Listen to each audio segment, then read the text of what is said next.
भगवान की इच्छा है, कहना तो माना नहीं।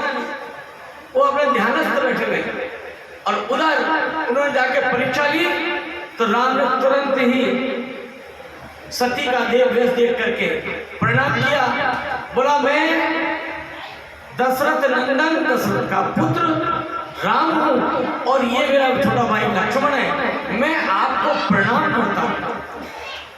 और हे सती, हे माते, हमारे वो त्रिपुरारी भोलेनाथ कहाँ चले गए? सोई पसीना आ गया और बोले तो पहचान लिया। सती ने कहा कि प्रभु मुझसे बहुत बड़ी गलती हो गई। बोला ज्ञान दिया, छोटी बच्ची हो, बड़ी बच्ची हो, माताएं बहनें हो, रात्रि के समय अकेला घर से बाहर नहीं निकलना चाहिए, चाहे एक जना कोई साथ होना चाहिए। छोटे बच्चे रास्ता भूल जाए, माताएं बहनें अपने व्रति के कारण मार्ग भूल जाए, ये जंगल का कोई हिंसक जानवर खा जाए तो ढूंढते फिर लादे ही नहीं फिर। इसलिए आपको अकेले नहीं घूमना चाहिए था। जैसे कहा सती ने प्रणाम किया, जोर पानी प्रभु की प्रणाम किया, पिता समेत लीन राम जी ने अपने पिता का भाई का नाम लेके बताया कि वो है सती का संदेह कि तो दूर पसीना आ गया, बहुत दुखी हुई और सती ने चलती जा रही है, क्या जवाब दूंगी?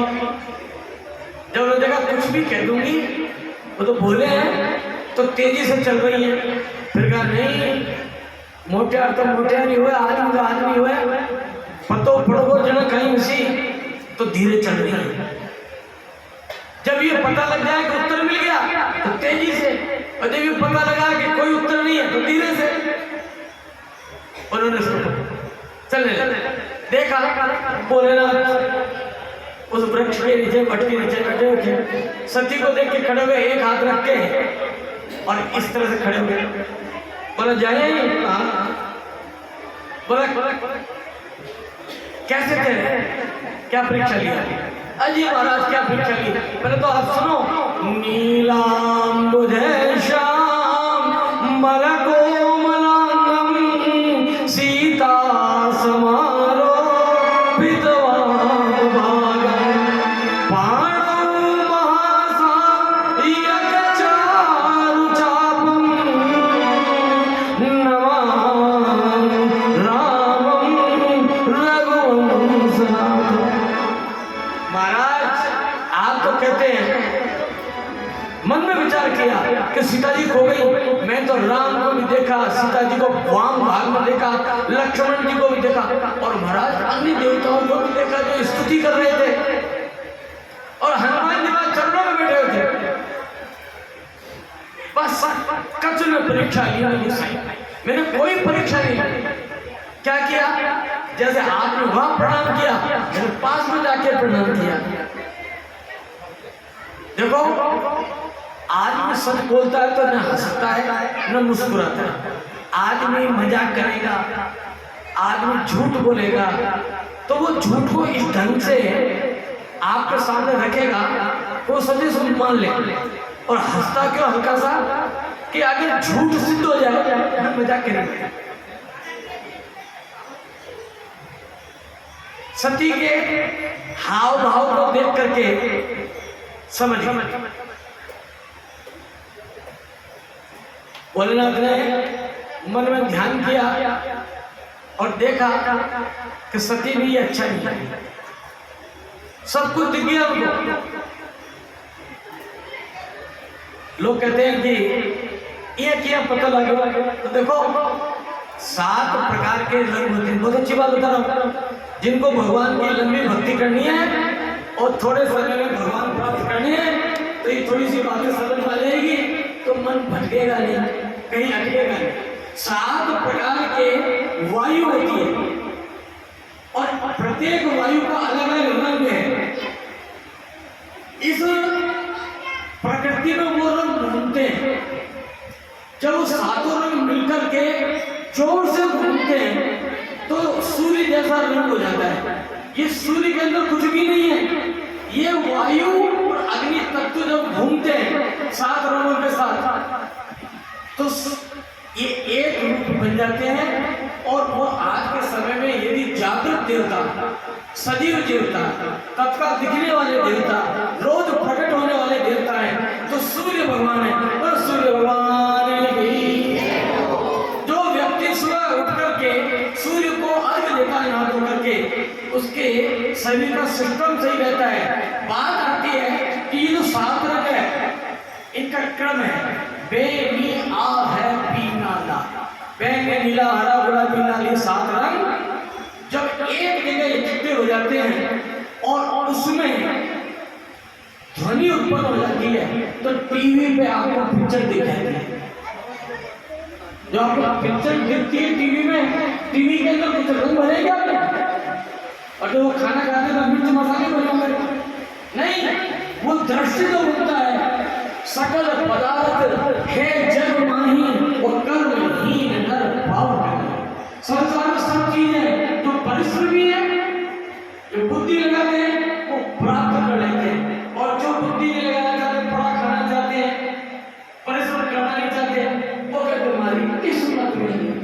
तो पहले आप पैदा हुए थे, किस्मत पैदा हुई थी, पड़े हो खुद उल्फत में और किस्मत को धोखा देंगे। जो करो कर्म मन से तो किस्मत दरवाजे पे खड़ी रहती है। पहले कर्म करो, ये जो 7 रंग का मेल, और फिर इन 7 का एक रंग में भी 7 रंग होते हैं, उनसे 49 प्रकार की, एकम 50 प्रकार की वायु बनती है। 2 वायु तो हमारे शरीर में ही अपान उदाहरण, एक सांस लेते हैं एक निकालते हैं, 2 वायु तो हमारे शरीर में ही है, पर 49 तरह की वायु, ध्यान से समझना, ये वायु हमें चला रही है, एक वायु नहीं है, ये वायु का खेल है। और जिसके पास शक्ति होती है वो दिखता नहीं। पैसे वाला आदमी कभी ये नहीं कि मैं पीछे बढ़ूंगा, और जो यूं कहते मैं पैसे वाला रहेगा ही नहीं। आपके पास 1 लाख रुपया हो गड्डी तो तुम इस गली से चक्कर लगाना पूरे गांव का, मैं पीछे वाला हूँ, और शाम को मुझे बता देना कितने रुपए बच गए। ए भाई जी थे हमारा इतना खास आंख मीच विश्वास को था पर एक 10,000 रुपये दीजिए। शाम को वो 1 लाख में 1 रुपये बचा तो बहुत बड़ी बात है, बच्चे का। इसलिए जिनके पास शक्ति वो दिखाते नहीं, और जिनमें शक्ति नहीं होती है वो पानी गुनगुन करते, थोता चला बातें करते। इसलिए जिनके पास घर होता है वो कहते नहीं, दानी कभी दान करके नहीं कहता। जिसने कभी दान नहीं किया हो और उसने मान लो दान कर दिया।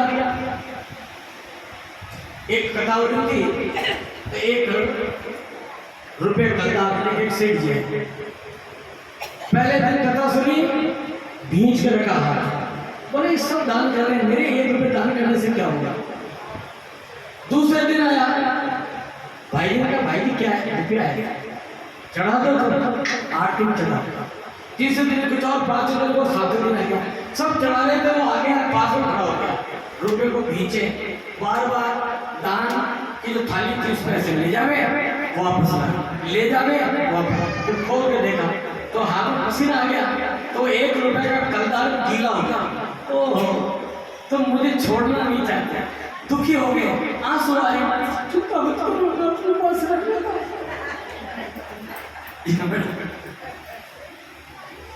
नहीं छोड़ा। और देखो इस संसार में जीना है तो तुम किसी को दोगे तो अच्छे, मांगोगे तो दुखी और मिलेगा नहीं। बिन मांगे मोती मिले और मांगे मिले न भीख। इसलिए सत्संग का आपने क्या लिखा है, अब वो खड़ी है, शिव जी ने प्रतिज्ञा कर नहीं, अब यदि मैं इनको पत्नी के रूप में स्वीकार करता हूं तो जिस आराध्य देव की मैं पिता समझ के पूजा करता हूं तो सीता माता हो गई और इन्होंने सीता का रूप रख लिया है, इसलिए मैं अब इनको रोकूंगा तो सही। संसार में कोई ये नहीं कि आप पत्नी को छोड़ दिया, साथ रहेंगे, खाएंगे, पिएंगे, घूमेंगे, परंतु मन से त्याग कि आप कुछ नहीं कहना सकते।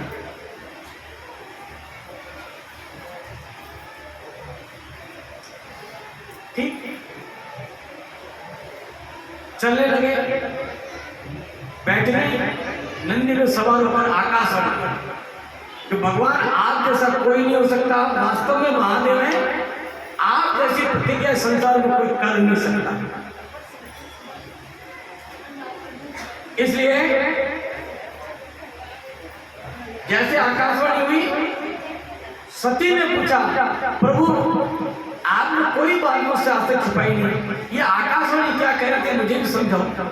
बोला कुछ नहीं, देखो अपन घूमने आए हैं, चिंता के लिए तो घर ही बहुत है, देखो ये कितनी सुंदर नदियां बह रही हैं। बोला हाँ महाराज, ये कितने सुंदर पेड़ हैं। बोला हाँ महाराज, बहुत अच्छा। चलते चलते कैलाश में पहुंच गए, जाके कहा मैं थक गया और मैं थक गया हूं, इसे थोड़ा विश्राम करना चाहता हूं। बोला ठीक है। सती ने भी सोचा थोड़े दिन चुप रहेंगे तो स्थिति सम हो जाएगी, फिर कभी बात करेंगे। और सती अपने काम में लग गई, भगवान बैठ करके समाधि में लीन हो गए और ध्यान से बैठ गए। अब भोलेनाथ एक आध घंटे थोड़ी तपस्या करते, लग गई समाधि और सती पास में बैठी हुई मुंह देख रहे, कब प्रभु आप करें मैं बात कर। और जैसे ही सती ने अब इंतजार कर रही है, उन्होंने देखा आकाश मार्ग से चंद्रमा भी जा रहे हैं, इंद्र भी जा रहा है, जो कितने ऋषि मुनि जा रहे हैं। उनके पिता ने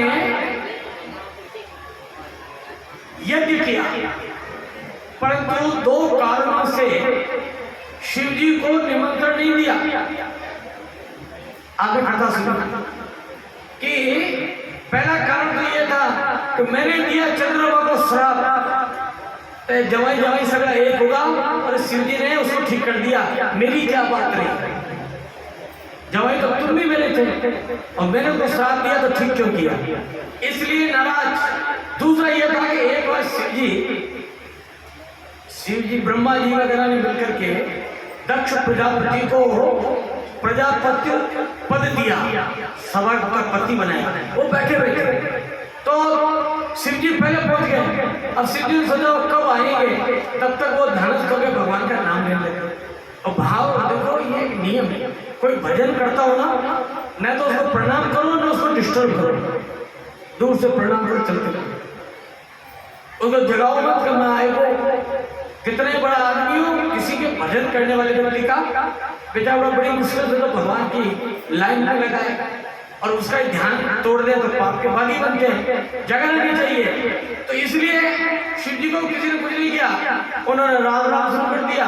इतने में प्रजापति दक्ष आ गए, आकर के बैठ गए। तो सब लोगों ने शिव जी की तरफ देख करके और प्रजापति की तरफ देखे, फिर शिव जी की तरफ देखे। तो प्रजापति ने देखा दक्ष ने ये चक्कर क्या है, फिर समझ गया। उसने कहा सब मेरे आने पर खड़े हुए सम्मान किया, ये बैठा रहा, श्राप दे दिया। क्या श्राप दिया कि तुम इस सभा में देवताओं के साथ रहने वाले हो ही नहीं, इसलिए तुम शमशान में रहोगे और तुम्हारी क्रियाएं भी ऐसी हैं, जटा बढ़ाओगे, लंबी जटाएं हैं और ऐसे रहते हो वागंबर लपेट करके, इसलिए वही जगह ठीक है। लोगों ने कहा जी महाराज ठाकुर सुनो, तुमको श्राप दे दिया। अरे बोला तुम्हारे अकल है कि नहीं, इसने श्राप इसलिए दिया है कि अपन कोई सिटी में, नगर में, गांव में जमीन खरीदा, कोई प्लॉट बढ़िया खरीदा तो लोग कब्जो कर ले, कुण की हिम्मत तो संसार में जार कब्जो कर सी। ये वास्ता बहुत अच्छा जगह दिया मेरे ससुर जैसा तो ससुर ही नहीं। बोलो महादेव वाह, तभी महादेव कहते। और बोला तुम कहते हो देवताओं में रहने जैसे वाला नहीं हूँ, तो तुम तो सही है, मैं तो महादेव हूँ। अभी थानेदार एक एसपी छोटे मोटे पुलिस वालों के बीच में थोड़ी बैठेगा जाके, वो तो ठरके से बैठेगा, इसलिए ये भी सही कहा है वहां बैठो। और बोला कितने फायदे हैं कि क्या कि शमशान में कोई मिलने नहीं आता रिश्तेदार, वो तो भगवान भोलेनाथ बुलाते हैं ना तभी आता है आगे बढ़ के, पहले नहीं जाता। एक बार लक्ष्मी जी ने मजाक की, कहा पार्वती जी आपका बहुत बढ़िया एयर कंडीशन मकान है, छत ही नहीं है। बोला छत की क्या जरूरत है, किसकी हिम्मत उड़ करके जाए हिमालय पर्वत कैलाश पर्वत तो कौन जाएगा। और बोला कि तेरे तो बहुत सुख है कि क्या कि तुझे ना पानी का बिल जमा नहीं करना पड़ता कि क्यों कि भगवान को जब जरूरत पड़ती होगी तो पानी की भोलेनाथ ने ऐसा किया, थोड़ी सी गर्मी दिखाई तो गंगा जी की धारा चाहे जितना पानी, तो पानी खत्म भी नहीं होता और प्योर एंड डिस्टिल्ड वाटर, पानी में कीड़े नहीं पड़ते। बोले तो बहुत अच्छा है। और बोला कि तुम्हें कपड़ों पर प्रेस करने की भी आवश्यकता नहीं है, तो बोले कपड़े पहनते ही नहीं। ये भी बात सही। और बोला कि बिजली का बिल भी नहीं आता होगा, नहीं आता। फिर देखो दिन में तो सूरज की लाइट रहती है और रात को मून लाइट चंद्रमा की लाइट रहती है, ये ट्यूबलाइट क्या करेगी उसके सामने, तो बिजली का बिल भी नहीं आता। बोला हाँ, और सबसे बड़ा फायदा है क्योंकि रिश्तेदार तो आता ही नहीं डर के मारे। अरे तो संसार में कोई रह रहा हो उसके पास कोई रिश्तेदार जाके कहेगा भाई चाय तो बनाओ, बहुत दूर से आए, डरे कि चाय के चक्कर में कोई भूत पुत्री जुड़ गया, हाथ जोड़े। बोला बहुत बढ़िया कहा, दो कारणों के कारण भोलेनाथ को नहीं बुलाया, ये बात तय थी, इसलिए वो विमानों को देख रही थी और इंतजार कर रही थी कि भोलेनाथ आंख खोले और भोलेनाथ आंख खोले। ऐसी समाधि लगाई रे बोला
सती प्रयत्न कर रही है भगवान को जगह नहीं, देवता लोग कोशिश कर रहे हैं, भगवान ने आके लौट के आजा भोलेनाथ,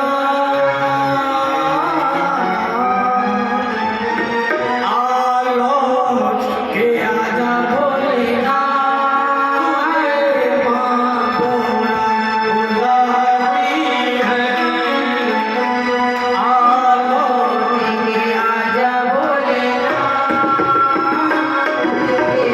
के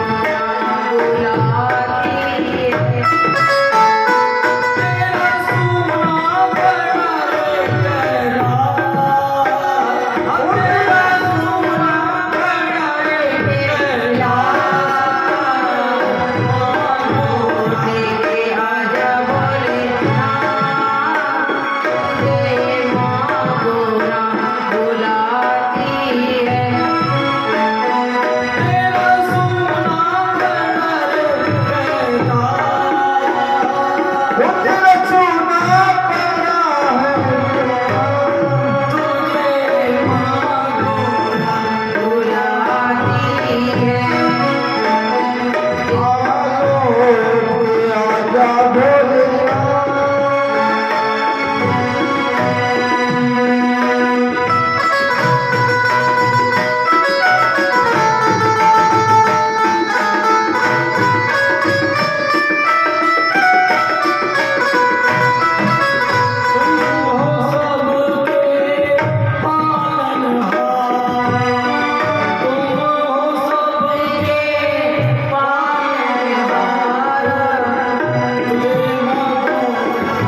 जब भक्तों की हुई पुकार, भक्तों ने एक बेलपत्र भगवान के चरणों में अर्पित किया।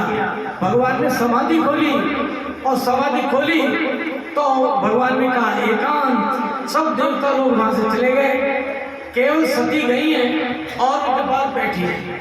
जैसे ही गई आज भोलेनाथ ने कहा आइए सती, हे देवी तो मेरे सामने बैठो। कहते हैं जब बहुत ज्यादा प्यार होता है तो पति हमेशा अपनी पत्नी को वाम भाग में बैठाता है, परंतु आज मर्यादा आ गई तो उनको सम्मान दिया है। सम्मान दिखाने का होता है। बाहर जाए तो बड़ा दिखावा होता है, ये हमारी पत्नी है, धर्म पत्नी। घर में होते सामान्य भाषा में बात करता है। सती समझ गई बात को, खैर पर बैठ गई। अब बात करें तो कहां से शुरू करें? भोजन कराया भगवान को, बोला भोजन किया, फिर आकाश को देखा। अच्छा जा रही है, एक सखी को भी पता करो कौन है, जाके पता किया